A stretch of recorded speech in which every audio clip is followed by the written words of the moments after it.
Hello दोस्तों, मेरा नाम अंजलि है। भाई की शादी हुई तो मम्मी रात को उठ उठ कर भाई के कमरे की तरफ जाती और दरवाजे में बने छोटे से होल से कमरे में झांकती, फिर कानों को हाथ लगाते हुए वापस आ जाती। मुझे मम्मी की इस हरकत पर बहुत गुस्सा आता था, क्योंकि माँ ऐसे अपने बहू बेटे के कमरे में क्यों झांकती है। जब मैं मम्मी को उनकी इस हरकत से रोकती और पूछती कि आपको क्या जरूरत पड़ी है इस तरह भाई के कमरे में झांकने की, तब मम्मी की आंखों में आंसू निकल आते और वह अपने कांपते हुए हाथों को उठाकर कहती कि हे भगवान, मेरे बेटे को माफ कर देना, वह ऐसा नहीं है। फिर मुझसे कहती कि देखना, मेरी बहू पर भगवान का कहर होगा। मैं मम्मी की बात सुनकर कांप जाती और पूछती, मुझे तो कुछ बताइए, आखिर बात क्या है। तब मम्मी मुझे कुछ नहीं बताती और फिर उस दिन से मेरी माँ हर वक्त मुझे अपने साथ लगाए रखती, भाभी के पास भी नहीं जाने देती। फिर पता नहीं क्या हुआ कि मम्मी की तबीयत अचानक से बहुत ज़्यादा खराब रहने लगी। अब मम्मी को मेरी शादी की चिंता सताने लगी, लेकिन समय ने उन्हें इतना अवसर ही नहीं दिया और वह मुझे अकेला छोड़कर चली गई। हाँ, मरने से पहले वह मुझे वसीयत करके गई थी कि अपनी भाभी से दूर रहना और रात को अपना कमरा अंदर से अच्छी तरह लॉक करके सोना और अपनी भाभी को अंदर कमरे में तो बिल्कुल भी मत आने देना। अपने भाभी के हाथ की दी हुई कोई भी चीज़ मत खाना, खाना अपने हाथों से बनाना, तब खाना भाभी का बनाया हुआ खाना भी मत खाना। मम्मी के जाने के बाद मैं बिल्कुल अकेली तन्हा रह गई थी। मैं अंदर से बिल्कुल टूट गई थी, लेकिन फिर भी मैंने जैसे तैसे करके खुद को संभाला और अपनी माँ की वसीयत मानना शुरू कर दी। मैं रात को अपना कमरा बंद करके ही सोती थी। दिन में भी ज़्यादातर अपने कमरे में ही रहती और कमरा अंदर से बंद रखती थी, लेकिन समझ नहीं आता था मेरी माँ यह सब क्यों कह रही थी। माँ को मरे अभी कुछ ही दिन गुजरे थे जब एक दिन भाभी अपने कमरे में दर्द से चिल्लाने लगी। मैं गलती से दरवाज़ा खोल के भाभी के कमरे में चली गई, लेकिन मेरे पैरों तले से ज़मीन निकल गई। जब भाभी ने दरवाज़ा बंद करके मुझे, मेरा नाम अंजलि है, मेरा संबंध दिल्ली से है, हम दो बहन भाई थे। मेरे पापा पुलिस में कांस्टेबल की नौकरी करते थे। कहते हैं कि पुलिस वाले अच्छे नहीं होते, वह रिश्वत लेते हैं। मगर ऐसी बातें करने वाले यह क्यों नहीं सोचते कि ऐसा कौन सा डिपार्टमेंट है जिसमें रिश्वत नहीं होता और सब इंसान एक जैसे नहीं होते। कुछ लोगों के गलत काम करने की वजह से हम इल्ज़ाम सबको देने बैठ जाते हैं। जहाँ बुरे लोग होते हैं वहाँ अच्छे भी लोग होते हैं। मेरे पापा भी उन्हीं अच्छे लोगों में से एक थे। हर बेटी के लिए उसका बाप एक हीरो होता है, उसका आइडियल होता है। मेरे पापा भी मेरे लिए आइडियल थे, मेरे हीरो थे। मेरे पापा ने तो अच्छाई की मिसाल कायम की थी और साबित किया था कि सब पुलिस वाले एक जैसे नहीं होते। मेरी माँ बताती थी कि जब उनकी शादी हुई तो उनकी उम्र 19 साल थी और पापा की 23 साल, और पापा बेरोजगार थे और नौकरी ढूंढने की कोशिश कर रहे थे। मगर जहाँ भी नौकरी के लिए जाते तो वह यही कहते कि पहले तुम हमारा ख्याल करो, फिर हम भी तुम्हारे लिए कुछ सोचते हैं। और पापा यह कहकर उठ जाते कि भगवान की कृपा से ना मेरे बाप ने मुझे कभी हराम खिलाया है और ना ही मैं अपनी औलाद को हराम खिलाऊंगा, इसीलिए आप अपनी नौकरी अपने पास रखिए। भगवान मुझे हलाल कमाई किस्मत में लिखा होगा तो मुझे ज़रूर मिलेगी। तब वह इंटरव्यू लेने वाला आदमी हंसने लगा और पापा से उसने कहा कि इस दौर में हलाल कमाई करना आसान काम नहीं है। जहाँ भी चले जाओ, रिश्वत दिए बगैर तुम्हें सरकारी नौकरी नहीं मिल सकती। पापा ने कहा, मैं जो भी काम करूँगा वह बिना रिश्वत दिए और बिना रिश्वत लिए करूँगा, और अगर नौकरी ना मिली तो मेरी किस्मत, मगर मैं आप जैसे लोगों की जेब भरने के लिए कभी 1 रुपया भी नहीं दूंगा। और यह कहकर पापा घर आ गए। कुछ दिन ऐसे ही गुजर गए। फिर एक दिन मेरी माँ ने कहा, परेशान ना हो, भगवान अच्छा ही करेगा, जो नसीब में लिखा है वह मिलकर ही रहेगा। पापा ने कहा, जहाँ भी जाता हूँ सबसे पहले रिश्वत के नाम पर कुछ न कुछ मांगा जाता है। इंसान की काबिलियत कोई नहीं देखता, मगर मैंने सोच लिया है जो भी नौकरी मिली मैं अपने भगवान को गवाह बनाकर अपने फ़र्ज को पूरी ईमानदारी से निभाऊंगा। और जो लोग ये कह रहे हैं, मुझे ऑफिस से निकाल देते हैं कि तुम्हारे जैसे आदमी कभी नौकरी कर नहीं सकते, मैं उनको बता दूंगा कि भगवान की कृपा से अभी भी ऐसे लोग हैं जो रिश्वत लिए बिना नौकरी करते हैं। और पापा ने इसी तरह कोशिश जारी रखी और एक दिन वह घर लौट रहे थे जब रास्ते में दो लोग एक आदमी को घेर कर खड़े थे और रुपए पैसे वगैरह छीन रहे थे। सब आसपास से गुजर रहे थे, मगर किसी ने भी उस आदमी की मदद नहीं की। तब पापा ने बड़ी होशियारी से उन दोनों चोरों के पीछे से उन पर किसी चीज से उनके सरों पर हमला कर दिया था। सब अचानक हुआ था कि वह दोनों कुछ भी समझ नहीं पाए थे और सर पकड़कर रह गए थे। तब वह आदमी जिसको वह दोनों लूट रहे थे, उसने अपनी गाड़ी से मोबाइल उठाया और पुलिस को कॉल कर दी। कुछ देर में पुलिस भी पहुंच गई और उन दोनों चोरों को हिरासत में ले लिया। तब उस आदमी ने पापा का धन्यवाद किया कि कितने लोग यहाँ से गुजर रहे थे, मगर किसी ने खुद को खतरे में नहीं डाला, मगर तुमने मेरी मदद की। जब तक तुम्हारे जैसे लोग इस दुनिया में हैं, भगवान की कृपा से कोई किसी का कुछ नहीं बिगाड़ सकता। उस आदमी ने मेरे पापा से कहा कि आइए मैं आपको घर तक छोड़ दूंगा। पापा ने कहा, मैंने आपकी मदद की है, मुझे इसका बदला नहीं चाहिए। उस आदमी ने कहा कि तुम सच में खुददार और बहुत ही अच्छे इंसान हो, मुझे तुमसे मिलकर बहुत खुशी हुई। और फिर पापा घर आ गए। कुछ दिनों बाद पापा को फिर इंटरव्यू के लिए बुलाया गया था और जब पापा का नंबर आया तो वही आदमी पुलिस यूनिफॉर्म पहने कुर्सी पर बैठा हुआ था। जब उसने पापा को देखा तो वो हैरान रह गया और कहा, देख लो, इसको ही कहते हैं किस्मत। मैं जानता हूँ तुम एक खुददार आदमी हो। अगर मैं तुम्हें यह नौकरी दे दूँ तो तुम समझोगे कि मैं तुम्हारा एहसान के बदले यह नौकरी दी है। पापा ने कहा कि पुण्य भूलने के लिए करना चाहिए, क्योंकि जो पुण्य को याद रखते हैं उसके अंदर यह इच्छा पैदा होने लगती है कि वह दूसरों को अपना एहसानमंद होते देखना चाहते हैं। अगर मैं इस नौकरी के लिए काबिल हूँ तो ठीक, वरना मुझे इजाज़त दीजिए। अब उस पुलिस वाले आदमी ने कहा, ठीक है, अगर तुम काबिल हुए तो तुम्हें डिपार्टमेंट वाले कॉल करके बता देंगे। उसके बाद पापा घर आ गए और 1 महीने बाद पापा को लेटर मिला और उनको पुलिस में नौकरी मिल गई। जिस दिन पापा ने ज्वाइनिंग देनी थी उसी दिन वह पुलिस वाला, जो खुद बहुत अच्छी पोस्ट पर था, उसने पापा से कहा कि तुम इस नौकरी के काबिल थे, इसीलिए आज यहाँ हो, इसको एहसान मत समझना। उस दिन मेरे पापा बहुत खुश हुए थे और समय यूं ही गुजरता रहा। भाई की पढ़ाई पूरी हुई तो उन्होंने भी एक बैंक में जॉब मिल गई। हम सबकी बहुत अच्छी ज़िंदगी गुजर रही थी। पापा की सर्विस ख़त्म होने में 1 साल रह गया था। पापा ने मेरा रिश्ता भी कर दिया था और भाई का रिश्ता भी अपने एक दोस्त के घर तय कर दिया गया था। बस शादियाँ करना बाकी थी। पापा की इतने समय की सर्विस में पापा ने घर जायदाद कुछ भी नहीं बनाया था। पापा के पास जो मोटरसाइकिल थी वह भी नौकरी से पहले की थी। पापा कहते थे, जितनी मेरी तनख्वाह है उससे खाने को 2 समय की रोटी मिलती रहे वही बहुत है। एक दिन पापा ड्यूटी पर थे। उन्होंने हाईवे पर नाका लगाया हुआ था। जब उनके सामने कुछ लोग जबरदस्ती कुछ औरतों और बच्चों को अगवा करके ले जा रहे थे और पुलिस के कुछ लोग उनके साथ मिले हुए थे।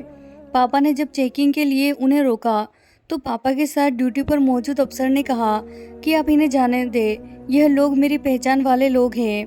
पापा ने कहा कि मुझे यह लोग कुछ गलत लग रहे हैं, इसीलिए इनकी चेकिंग करना ज़रूरी है। पापा को अपने ऑफिसर की बात पर शक हो गया था, इसीलिए उन्होंने पहले ही अपने सीनियर ऑफिस को खबर कर दी थी। उनमें से एक औरत ने पापा से इशारे से हाथ जोड़ते हुए मदद मांगी थी।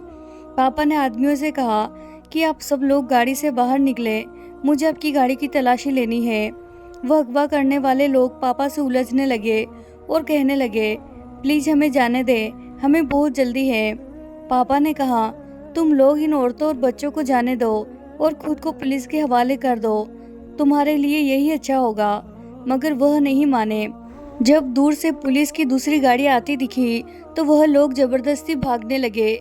जब पापा ने एक आदमी को पकड़ लिया, उस आदमी का साथी उसे वहीं छोड़कर भागने लगा। जब पापा ने भागने वाले आदमी पर फायर कर दिया और वहीं मौके पर मर गया। और जिस आदमी को पापा ने पकड़ा हुआ था, उस आदमी ने बड़ी फुर्ती से पापा की पिस्टल खींचकर पापा पर गोली चला दी। इससे पहले कि वह आदमी गाड़ी लेकर भागता, दूसरी तरफ से पुलिस पहुंच चुकी थी। उन्होंने उसे भागने वाले किडनैपर को पकड़ लिया। पापा को लेकर अस्पताल पहुंचे, लेकिन तब तक मेरे पापा इस दुनिया से जा चुके थे। लेकिन जाते जाते भी पापा ने बयान दे दिया था कि मेरे साथ ऑन ड्यूटी ऑफिसर किडनैपर के साथ मिला हुआ है। और फिर जो पुलिस ऑफिसर पापा के साथ ऑन ड्यूटी मौजूद था उसे भी हिरासत में लिया गया और जब मामले की तह तक पहुंचा गया तो पता चला कि जो आदमी पापा के साथ ऑन ड्यूटी था वो तो खुद किडनैपर से मिला हुआ था। मगर अफसोस, पापा इस दुनिया में नहीं रहे थे। मेरे पापा शहीद हो चुके थे। पापा के जाने के बाद हम सब पर एक कयामत टूट पड़ी थी। मम्मी ने हम भाई बहन को बहुत मुश्किल से संभाला था। पापा के जाने का दुख मुझे सहन नहीं हो रहा था। मैं बीमार रहने लगी थी। मम्मी और भाई मुझसे बहुत समझाते कि यह दुनिया है, सबको एक दिन यहाँ से चले जाना है, तुम खुद को संभालो। देखो ना, तुम्हारी वजह से मैंने और माँ ने भी खाना नहीं खाया है, थोड़ा सा खा लो।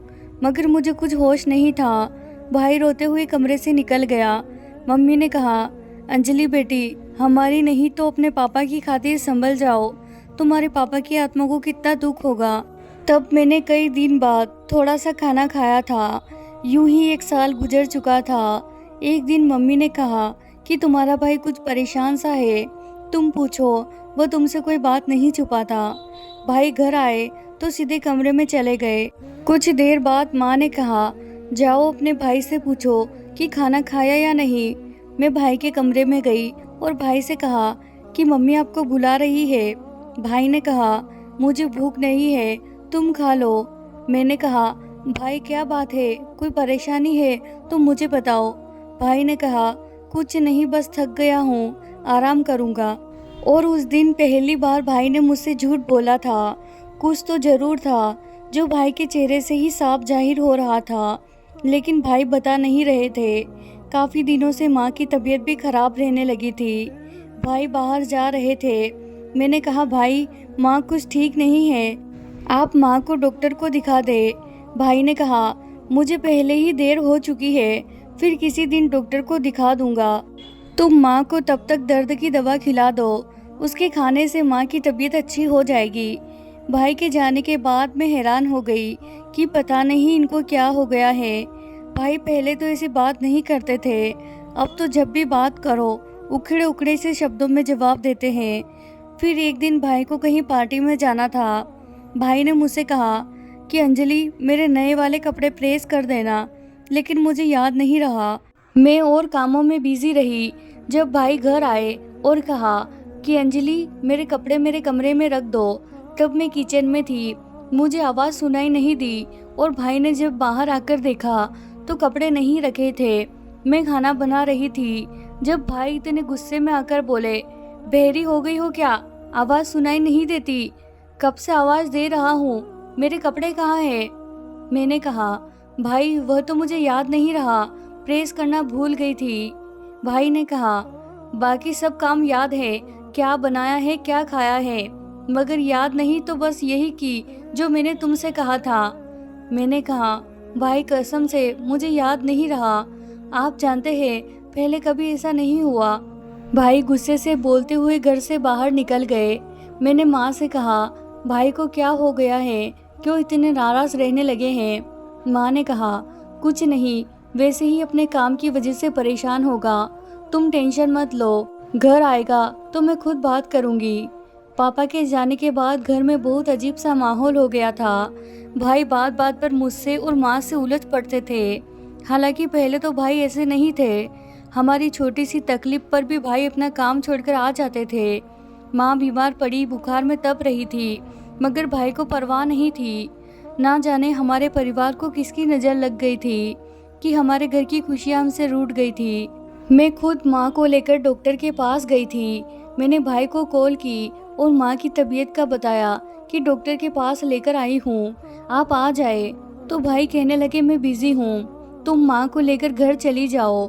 भाई से बात करते समय मुझे किसी और की आवाज़ आई थी, जिसे पहचानने में मुझे देर नहीं लगी थी, और वह आवाज़ मेरी मामी की थी। भाई ये क्या कर रहे थे और मुझसे झूठ क्यों बोला? भाई तो जानते थे कि मामा और मामी ने हमारे साथ क्या कुछ नहीं किया था, वो तो हमें अच्छा ही नहीं समझते थे। पापा के जाने के बाद भी कभी आकर हमारी खबर नहीं ली थी, बल्कि एक दिन हमारे घर आकर मामा और मामी ने मम्मी से 2 लाख मांगे थे। माँ ने कहा कि इतने पैसे हमारे पास कहाँ से आएंगे? तो मामा कहने लगे, क्यों, तुम्हारे पति तो पुलिस में थे और पुलिस वालों को तो ऊपर की कमाई बहुत आ जाती है। माँ ने कहा, बस बहुत हुआ, आप अच्छी तरह जानते हैं उन्होंने कभी हराम का एक पैसा नहीं कमाया। और आप क्या जाने हलाल और हराम में क्या अंतर होता है। आपको तो बस पैसों से मतलब है। आपने तो खुद सारी ज़िंदगी पत्नी के आगे पीछे घूमने में गुजार दी, दूसरों को धोखा देने में गुजार दी। मामा हमें भला बुरा कहते हुए चले गए थे और तब से मामा ने हमारे घर आना ही छोड़ दिया था। और आज भाई उन्हीं के घर बैठा था। मुझे विश्वास नहीं आ रहा था। फिर मैंने सोचा हो सकता है यह मेरा वहम हो। मेरा वह भाई जो कभी हम पर जान देता था वह हमसे बेगाना सा लगने लगा था। और इस टेंशन में मेरी माँ बीमार पड़ गई थी। कुछ दिनों में माँ की तबीयत थोड़ी ठीक हुई तो भाई ने एक दिन आकर कह दिया कि मैं मामा की भतीजी रागिनी के साथ शादी करना चाहता हूँ। मैं उसे पसंद करने लगा हूँ। आपको मेरे साथ चलना होगा। रागिनी मेरी मामी की भतीजी थी। मामी की कोई औलाद नहीं थी, इसीलिए वो अपनी भतीजी को अपने पास रखती थी। माँ ने कहा तुम्हारा रिश्ता तुम्हारे पापा ने अपने दोस्त की बेटी से तय कर दिया था और तुम्हें बता भी दिया था और उस समय तुम राजी भी थे। अब कैसे अपने बाप की बात को झुठलाने लगे हो। मैं तुम्हें बिल्कुल भी इजाज़त नहीं दूंगी। आज ही जाकर उनसे शादी की तारीख ले आती हूँ। वह कब से इंतजार में है, कई बार पूछ चुके हैं कि कब तक शादी की तैयारी करे। मैं अब और देर नहीं करूँगी। उस समय तुम्हारे पापा ने जो भी किया था तुम्हारी मर्जी से किया था, मगर मेरे भाई ने साफ मना कर दिया कि मुझे मामी की भतीजी रागिनी से ही शादी करनी है। अगर आप साथ नहीं गई तो फिर आगे जो होगा उसकी जिम्मेदार सिर्फ आप खुद होगी। मैं रागिनी से शादी का वादा कर चुका हूँ और मामी भी राजी है और मामी का भाई और भाभी भी राजी है। मामी तो कहती है कि अपनी माँ को लेकर आओ। वह तो आपकी राह देखते हैं, आपसे कितना प्यार और आपको कितना सम्मान देती है। वो पता नहीं आप मामी को अच्छा क्यों नहीं समझते। माँ ने कहा ठीक है, अच्छी तरह सोच लो। तुम जानते हो तुम्हारी मामी अलग तबीयत की मालिक हैं। उसके ना जाने कितने किस्से पुराने खानदान में मशहूर है। लोग उससे दूर भागते हैं और तुम हो कि उसको घर से रिश्ता जोड़ना चाहते हो। कल को तुम्हें पछताना ना पड़े। फिर मत कहना मेरी माँ ने रोका नहीं था। भाई ने कहा आपको नहीं चलना मेरे साथ तो ना चले, लेकिन इस तरह की बातें करने की कोई ज़रूरत नहीं है। भाई की बातें सुनकर मैं और माँ परेशान थे। मेरी माँ की आंखें दूर तक देख रही थी। उन्हें अपने घर का विनाश होता साफ दिखाई दे रहा था, लेकिन वह मजबूर थी। कहाँ हमारा इतना हंसता खेलता घर था, मगर अब घर में अजीब सा माहौल रहने लगा था और दिन ब दिन हालात बिगड़ते ही जा रहे थे। उधर पापा ने भाई का जहाँ रिश्ता तय कर दिया था वह लोग बार बार शादी का जोर डाल रहे थे, लेकिन मम्मी उन्हें क्या जवाब देती। और एक दिन तो हद ही हो गई जब वह लोग घर आए और हाथ जोड़कर विनती करने लगे। बोले कि बहन जी अब जल्द से जल्द शादी कर लो। हम कब तक अपनी लड़की को घर पर बैठा कर रखेंगे। और मम्मी के पास कोई चारा नहीं था। उन्होंने साफ साफ बता दिया कि मेरा बेटा तुम्हारी बेटी से अब शादी नहीं कर सकता, वो किसी और को पसंद करने लगा है। यह सुनकर वह लोग बहुत दुखी हुए थे, साथ ही साथ नाराज भी थे कि आपने सही नहीं किया। हम कब से आपके रिश्ते पर बैठे हुए थे। हमारी बेटी तो टूट कर रह जाएगी। वह तो रोहित के नाम से ही जी रही है। उसी को मन ही मन अपना पति स्वीकार कर चुकी है। लेकिन मेरी माँ भी क्या कर सकती थी। यह सब सुनकर उनकी आंखों में भी आंसू आ गए। उन्होंने कहा भाई हमें माफ़ कर दो, हम मजबूर हैं। अगर हम ज़बरदस्ती रोहित को शादी के लिए मना भी ले, लेकिन अगर बाद में उसने प्रीति को छोड़ दिया फिर क्या होगा। उसकी तो ज़िंदगी खराब हो जाएगी।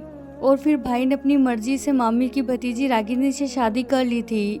माँ ने भाई को बहुत समझाया था, मगर वह नहीं माने और अपनी जीत पूरी कर ली।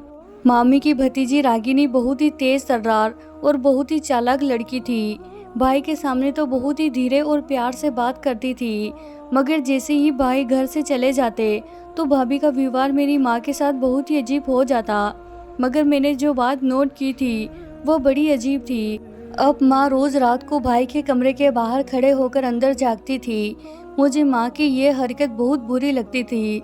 जो भी हुआ था हमें उसे स्वीकार कर लेना चाहिए था और भाई भाभी की पर्सनल लाइफ में हमें दखल नहीं देना चाहिए था। मैं माँ से पूछती तो वह मुझे कुछ नहीं बताती, मगर मेरी मासी को वह हर बात बताती थी और उनसे कहती कि तुम जल्द से जल्द आ जाओ।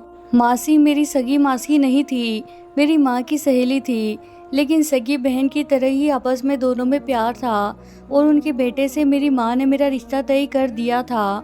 वह विदेश में रहते थे। मेरी माँ हर समय परेशान रहती और भगवान से एक ही प्रार्थना करती कि भगवान मेरे बेटे को माफ़ कर दे, वो निर्दोष है।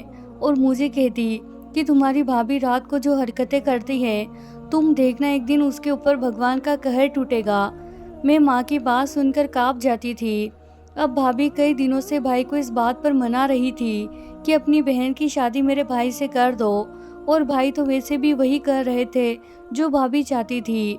भाई ने माँ से कहा कि अंजलि के लिए यह रिश्ता बहुत अच्छा है, मगर माँ ने कहा मैं अपनी बेटी की शादी बहुत पहले ही अपनी सहेली के बेटे से तय कर चुकी हूँ। तुम्हें तो तुम्हारी पत्नी ने अंधा कर दिया है। तुम्हें तो अपनी माँ और बहन नजर ही नहीं आती। तुम अंधे हो गए हो। तुम्हें दिखाई नहीं देता कि तुम्हारी पत्नी का भाई एबनॉर्मल है। वह मेरी फूल जैसी बच्ची के लायक नहीं है। अब मेरी बेटी से दूर रहो। तुम्हारी वजह से सब कुछ बर्बाद हो गया है। मेरी फूलों जैसी बच्ची तुम्हारी पत्नी के कामों के बोझ के तले दब गई है। तुम्हारी पत्नी सारा दिन कमरे में पता नहीं क्या करती रहती है। घर का कोई काम नहीं करती है। मैं बीमार हूँ, मुझे संभाले या तुम्हारी पत्नी को संभाले। भाई ने कहा बस करे माँ, आप तो शुरू से ही रागिनी के खिलाफ थी। आप इसीलिए इस तरह की बातें करती है। माँ ने कहा अभी भी समय है, समझ जाओ, वरना बाद में बहुत पछताओगे। भाई ने माँ की बातें अनसुनी कर दी और कमरे से बाहर चले गए। मेरी माँ हर समय मुझे अपने साथ रखती, अपनी आंखों से ओझल नहीं होने देती। जरा भी इधर उधर हो जाती तो माँ परेशान हो जाती। माँ फ़ोन करके अब सुनीता मासी को अपने पास बुलाने की जिद करती थी कि सुनीता अब तुम आ जाओ और अपनी अमानत अपने साथ ले जाओ। मेरी ज़िंदगी का कोई भरोसा नहीं और पता नहीं मेरे बाद यह लोग मेरी बच्ची के साथ क्या करेंगे। सुनीता मासी ने विश्वास दिलाया था कि मैं जल्द ही इंडिया आ रही हूँ और सब कुछ ठीक हो जाएगा। तुम बिल्कुल भी चिंता मत करो। माँ की यह बेचैनी देखकर मैं बहुत हैरान होती थी। भाभी के करीब भी नहीं जाने देती। अचानक माँ की तबीयत बहुत खराब रहने लगी और उन्हें मेरी शादी की चिंता और भी तेजी से सताने लगी। लेकिन समय ने उन्हें इतना असर ही नहीं दिया था। लेकिन मरने से पहले वह वसीयत करके मरी थी कि अपनी भाभी से दूर रहना और रात को कमरा लॉक करके सोना और अपनी भाभी को कमरे के अंदर बिल्कुल भी मत आने देना जब तक कि तुम्हारी सांस नहीं आ जाती।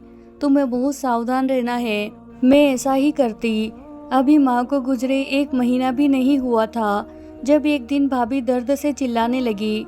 मैं गलती से दरवाज़ा खोलकर भाभी के कमरे में चली गई, लेकिन फिर मेरे पैरों तले से ज़मीन निकल गई, क्योंकि मेरे अंदर जाते ही भाभी ने दरवाज़ा बंद कर लिया और बड़ी अजीब आवाज़ में कुछ पढ़ कर मेरे ऊपर फूंकना शुरू कर दिया।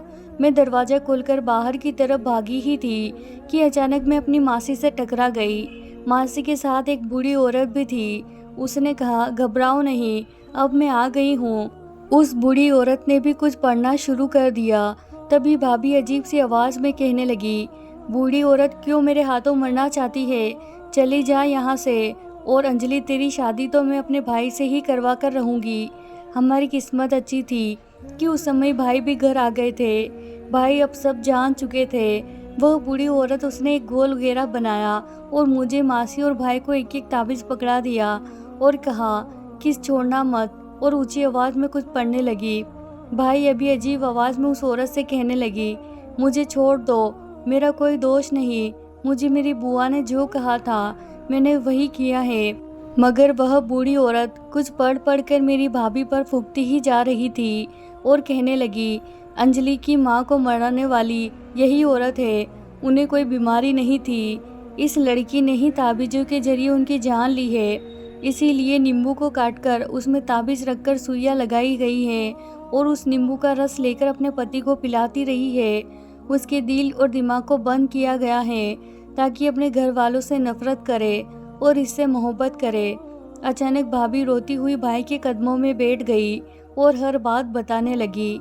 असल में मेरी मामी पूरे खानदान में जादूगरनी मशहूर थी।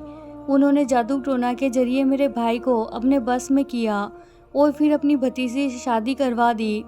मेरी भाभी रोज रात को कमरे में एक ताबीज़ जलाती थी ताकि मेरा भाई उनकी मुट्ठी में रहे और इस घर पर सिर्फ मेरी भाभी की हुकूमत हो। बस मामी ने आने में देर कर दी। काश वह मेरी माँ के मरने से पहले आ जाती। मगर आज जब वह घर आई तो सब सच्चाई खुल चुकी थी। भाई ने उसी समय अपनी पत्नी को तलाक देकर घर से निकाल दिया। अब भाई रो रहे थे। मासी मेरे पास बैठी थी। मासी ने कहा, बस अब सब ठीक हो गया है, तुम परेशान ना हो। मैं मासी के गले लगकर रो रही थी। हमारे अपनों ने क्या क्या जुल्म किए थे, क्या मिला उनको मेरी माँ को मुझसे छीनकर, क्या बिगाड़ा था मेरी माँ ने और मैंने उन लोगों को यूं मेरे अपनों को मुझसे ना छीनते। फिर मैं मासी से पूछा कि आपको यह सब कैसे पता चला। तब मासी ने बताया कि तुम्हारी माँ यह हकीकत जान गई थी। उसने मुझे फ़ोन करके यहाँ बुलाया था, मगर टिकट देर से मिलने की वजह से मैं समय पर पहुँच ना सकी। भाई अभी तक रो रहा था, मगर अब समय गुजर चुका था। लेकिन इसमें भाई का भी कोई दोष नहीं था। यह जादू इंसान को इसके बस में नहीं रहने देता। इंसान वही करता है जो जादू टोने वाले कहते हैं। भाई ने मुझसे माफ़ी मांग ली। मैंने भी भाई को माफ़ कर दिया, क्योंकि भाई तो निर्दोष थे, उनका कोई दोष नहीं था। हमें तबाह करने वाले तो मेरे मामी और उनकी भतीजी थी। और फिर कुछ समय बाद रागिनी का एक एक्सीडेंट हुआ और वह मौके पर ही मर गई थी। रागिनी के गम में मामी पागल हो चुकी थी और मामा के कारोबार भी डूब गया है। ऐसा लगता है जैसे कल की ही बात हो, जहां मेरे पापा ने भाई का रिश्ता तय किया था। वह लोग अपनी अपनी बेटी प्रीति की शादी मेरे भाई के साथ करने के लिए राजी थे, क्योंकि उनकी बेटी मेरे भाई रोहित से प्यार करती थी और उसने कहीं दूसरी जगह शादी करने से साफ मना कर दिया था। प्रीति रोहित भाई के प्यार में दीवानी थी और वह रोहित भाई से शादी करने को तैयार थी। मेरी मासी ने भाई की शादी वहां करवा दी। मेरी प्रीति भाभी बहुत ही अच्छी थी। फिर कुछ दिन बाद मेरी मासी भी मुझे शादी करके अपने घर ले गई थी। यहाँ सब लोग बहुत अच्छे थे। मेरा पति मेरा बहुत ख्याल रखता था।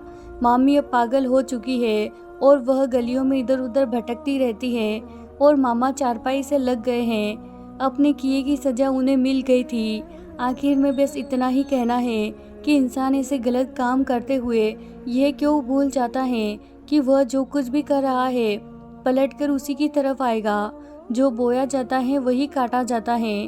अगर आपको हमारी कहानी पसंद आई है तो वीडियो को लाइक करें। चैनल पर नए हैं तो चैनल को सब्सक्राइब जरूर करें। आपकी राय हमें कमेंट बॉक्स में बताना ना भूलें। धन्यवाद दोस्तों।